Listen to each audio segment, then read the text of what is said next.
Donald Trump, the king of the con, the lord of lying, the godfather of grift, is taking Trump 2.0 to levels of corruption that make his first presidency look like a church bingo game. Rolling Stone is reporting that Trump has found a new way to radically increase profiting off of the presidency, only this time it's legal. I'm going to talk about what Rolling Stone has discovered, but first, let's just take a quick preview of what the commander-in-chief has been up to, shall we? In addition to maintaining a cabinet that is filled with nothing but billionaires and yes-men to help him line his pockets while he pretends to govern, and after promising to lower the cost of groceries and housing, Trump is now saying that it's going to be tougher than he thought. Translation, there will be no lowering of the cost of living. I'll refrain from saying, I told you so. And then there's his new foreign policy. Trump has threatened to invade Canada, Mexico, Greenland, and Panama. And as is usually the case with Trump, his nonsense that has to be taken seriously nonetheless is usually just a distraction, meant to make us look away from the dirty dealing he's doing somewhere else. But nothing, and I mean nothing, has been more obnoxious this Christmas, more stomach-churning than the Christmas message the man that conservative Christians voted for just delivered. Here's just part of what Trump said. Merry Christmas to the radical left lunatics who are constantly trying to obstruct our court system and our elections and are always going after the great citizens and patriots of the United States, but in particular, their political opponent, me. Did you ever notice that when it comes to Trump, it's always about him? Not even Christmas can be about someone else. It has to be about him. But here's Trump at the height of his Christian piety.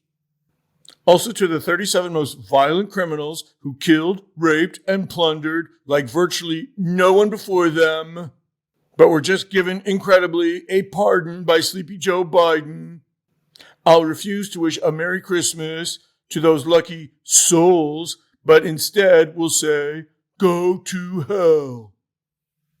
Yeah, so to begin with, it wasn't a pardon, it was a commutation. And sorry, I just can't help comparing Trump's Christmas message to another billionaire's Christmas message. Our Savior Holy came down to earth from heaven, lived among the poor and mean and lowly, and transformed the lives of those he met through God's redeeming love. That is the heart of the Nativity story. And we can hear its beat in the belief of all the great faiths, in the love and mercy of God, in times of joy and of suffering. Okay, so you couldn't be more opposite than Trump here.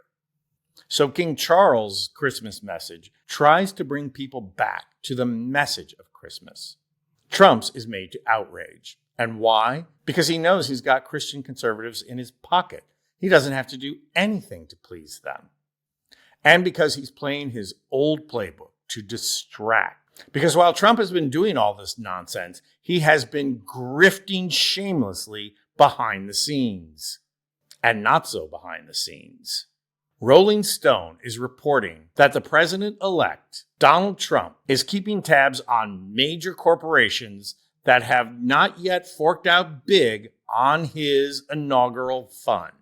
Keep in mind that there is no official inaugural celebration. Those are sponsored and paid for by private parties. And since it's not campaigning, it's nowhere near as regulated. While Trump and his allies are making it clear to corporate titans that they better pay up on his inauguration. And they better pay big so he can skim off of it.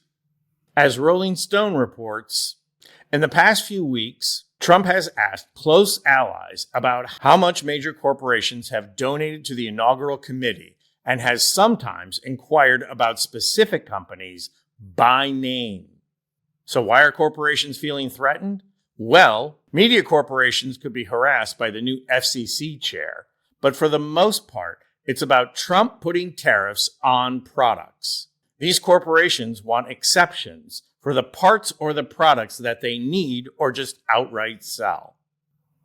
Trump is not only pressuring these companies, He's keeping tabs on them, and it's working.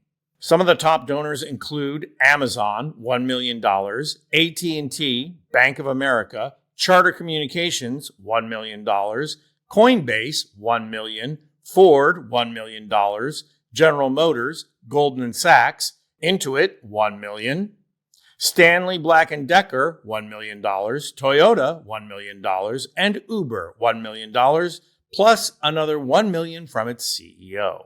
Meta, the parent company of Facebook, is giving $1 million. The powerful drug lobby Pharmaceutical Research and Manufacturers, or PHRMA, is kicking in $1 million, as is Sam Altman, the CEO of OpenAI. Remember the first rule of tyranny: do not obey in advance. Most of the power of authoritarianism is freely given.